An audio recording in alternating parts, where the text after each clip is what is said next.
Christianity and nonviolence. Can there be such a thing as just war from the Christian perspective? One of Anabaptism's foundational documents seeks the answer. February 8, 2023. People are grafted into Christ. God draws near to the one whose heart is fearful, who is sorry for his sin, and who does not know where to turn in his distress.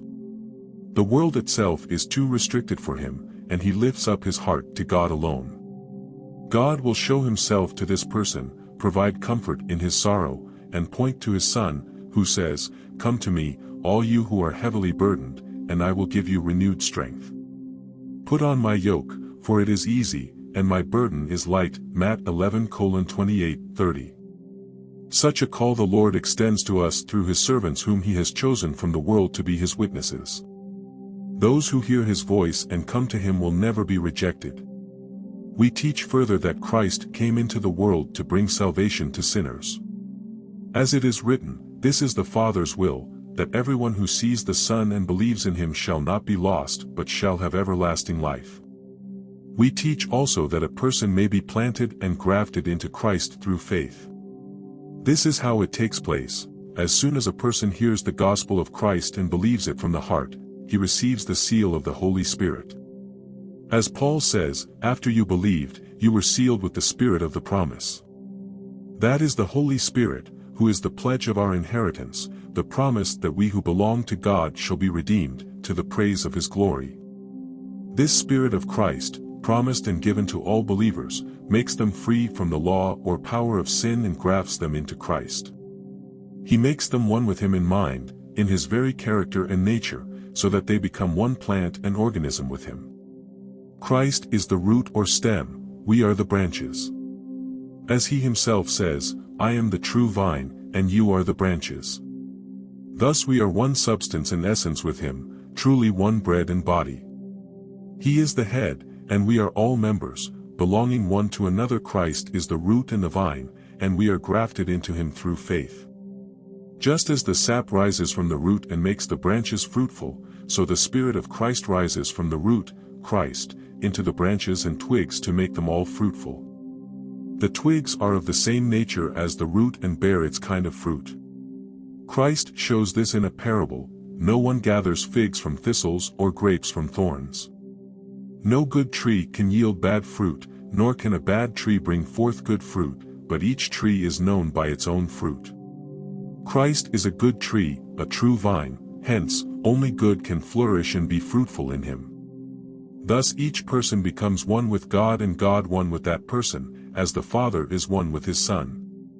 Each person is gathered and brought into the church of Christ so that each may remain in God. Warfare. Christ, the Prince of Peace, has prepared a kingdom for himself, namely, the church, and has won this kingdom by shedding his own blood. Therefore, all worldly warfare in this kingdom has come to an end.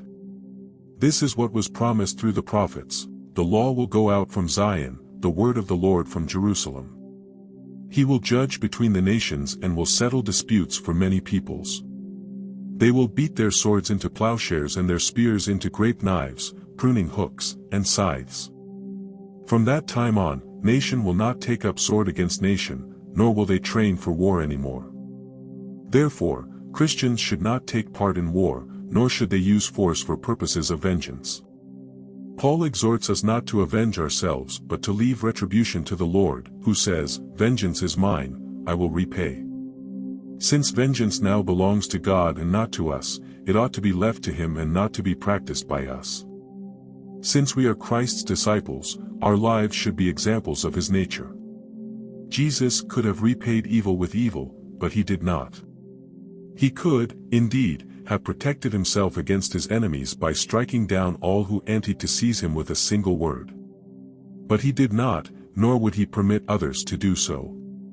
He said to Peter, "Put your sword in its place." This shows how our King, with a powerful army, sets out against his enemies, defeats them, and exercises vengeance. He restores Malchus' ear that had been struck off.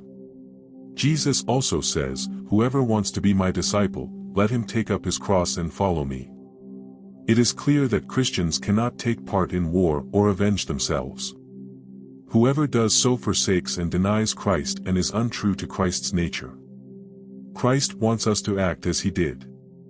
Therefore, he commands us in these words, "It was said to the people of old, an eye for an eye, and a tooth for a tooth, but I say that you should not resist evil.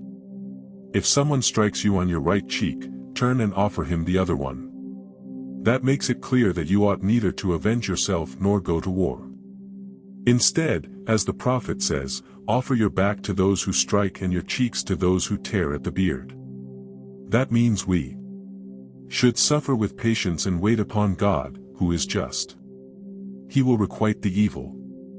Some may wish to say that David, who was loved by God, went to war, and so did other saints, thus when war is justified, we may do the same.